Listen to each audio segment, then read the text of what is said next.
આપણે ગયા સૂત્રમાં જોયું હતું કે આપણે શાસ્ત્રનું પાલન કરવું જોઈએ અને શાસ્ત્રની આજ્ઞાને ધ્યાનમાં રાખવી જોઈએ. સૂત્ર 13 કહે છે કે અન્યથા પાતિત્યા શંકયા, અન્યથા પડવાનો ભય છે જો શાસ્ત્રનું પાલન ના કરતો. જે સાધકે થોડો ઘણો આધ્યાત્મિક વિકાસ સાધ્યો હોય તે જો સાવચેત ન રહે અને શાસ્ત્રની આજ્ઞાનું પાલન ન કરે તો પોતાની જૂની પુરાણી ટેવોમાં તે પાછો જઈ શકે છે. જે સાધક શાસ્ત્રોએ સૂચવેલ સદાચારના નિયમોનો ઇરાદાપૂર્વક ભંગ કરે છે તે તો ખરાબ રીતે નીચે પડે છે. એ તો પુનઃ તેની પૂર્વવત અજ્ઞાનની સ્થિતિમાં પહોંચી જાય છે. ગીતા કહે છે યશાસ્ત્રમ વિધિમુત્સૃજ્ય વર્તતે કામકારતઃ ન સિદ્ધિમવાપ્નોતિ ન સુખં ન પરાંગતિમ. જે પુરુષ શાસ્ત્ર વિધિનો ત્યાગ કરી પોતાની ઈચ્છા પ્રમાણે વર્તે છે એ ન તો સિદ્ધિ પ્રાપ્ત કરે છે કે ન તેને પરમ ગતિ અથવા સુખ મળે છે.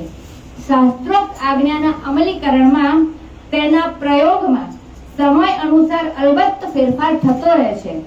સમય અને સંયોગો અનુસાર તેમાં ફેરફાર થવાની આવશ્યકતા પણ હોય છે. આત્મ સાક્ષાત્કાર પ્રાપ્ત કરેલા સિદ્ધ પુરુષોએ પોતાના આધ્યાત્મિક અનુભવના આધાર પર જૂની શાસ્ત્રની આજ્ઞાઓને વર્તમાન સમયના સંદર્ભમાં ચકાસવી જોઈએ.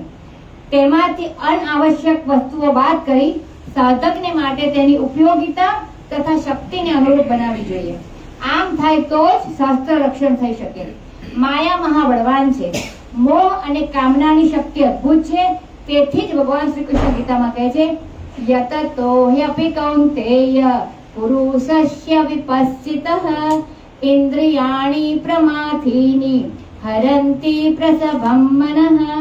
હે અર્જુન, પ્રયત્નશીલ પુરુષોના મનને પણ ચંચળ ઇન્દ્રિયો બળાત્કાર એટલે કે બળપૂર્વક ખેંચી જાય છે. ઇન્દ્રિયાણામ હિ ચરતામ યન્મનો નો વિધીયતે તદસ્ય હરતિ પ્રજ્ઞામ વાયુનાવમિવાંભસી. કારણ કે જે રીતે પવન નાવને ખેંચી જાય છે તેવી જ રીતે વિષયોમાં વિચરતી ઇન્દ્રિયોની વચમાં જે ઇન્દ્રિયની સાથે મન રહે છે તે ઇન્દ્રિય પુરુષની બુદ્ધિને હરી જાય છે. તમે બધા જાણો જ છો કે વિશ્વામિત્ર જેવા મહાન તપસ્વી પણ મેનકાના રૂપમાં ફસાયા. આ જગત પ્રલોભનોથી ભરપૂર છે. તેમાં હર ક્ષણે પડવાનો ભય રહે છે. નવો સાધક આ પ્રલોભનોની સામે ટકી શકતો નથી. સાધકે તો ખૂબ સાવચેત અને જાગૃત રહેવું જોઈએ. તેણે શાસ્ત્રની આજ્ઞાનું પૂર્ણતઃ પાલન કરવું જોઈએ. આ તેને નીચે પડતા અટકાવશે. થોડી પ્રગતિ કર્યા પછી પોતાની પરીક્ષા કરવાની ઉતાવળ ન કરવી જોઈએ. ઇન્દ્રિયો બળવો કરશે, મન ઉગ્ર બનશે અને તે કામનો ભોગી બની જશે. હાલના જમાનામાં આવા યોગભ્રષ્ટના દ્રષ્ટાંતો ઘણા મળે છે. સાધક અખતરા કરવા જાય છે અને તે પડે છે.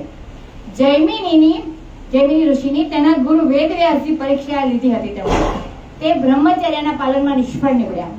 આટલું શારીરિક નિયંત્રણ પૂરતું નથી. મનમાં એક પણ નબળો વિચાર ન આવવો જોઈએ. આ સ્થિતિ તે ઉત્તમ પ્રકારનું માનસિક શૌચ કહેવાય, એટલે કે એટલી માનસિક પવિત્રતા કહેવાય. ગીતાચાર્ય કહે છે કર્મેન્દ્રિયાણિ સંયમ્ય ય આસ્તે મનસા સ્મરન ઇન્દ્રિયાર્થાન વિમૂઢાત્વા મિથ્યાચારસ્ત ઉચ્યતે. જે મૂઢ બુદ્ધિ પુરુષ કર્મેન્દ્રિયોને હઠથી રોકીને ઇન્દ્રિય ભોગોનું મનથી ચિંતન કરે છે તે મિથ્યાચારી અથવા દંભી કહેવાય છે. કેટલાક મૂર્ખ સાધકો હિમાલયમાં 4-5 વર્ષ સાધના કરે છે. ધ્યાનાવસ્થામાં પ્રકાશ જુએ છે અને અનાહત નાદ સાંભળે છે અને માની બેસે છે કે પોતાને સાક્ષાત્કાર થઈ ગયો છે. તેઓ પ્રવચન કરવા નીકળી પડે છે. દુનિયાવી લોકોની સાથે હળે મળે છે અને પરિણામે તેઓ ખરાબ રીતે નીચે પડે છે. તેણે જે 12 વર્ષની સાધનામાં મેળવ્યું હતું તે 12 સેકન્ડમાં તે ગુમાવે છે. કારણ કે એણે પૂરેપૂરી સાવચેતી રાખી નથી અને તેના વિના દુનિયાવી માણસોનો સહવાસ કર્યો. જ્યાં સુધી બ્રાહ્મિક સ્થિતિ પ્રાપ્ત ન થાય ત્યાં સુધી સાધકે સમાજની વચ્ચે આવવું જોઈએ નહીં. હરિ ઓમ.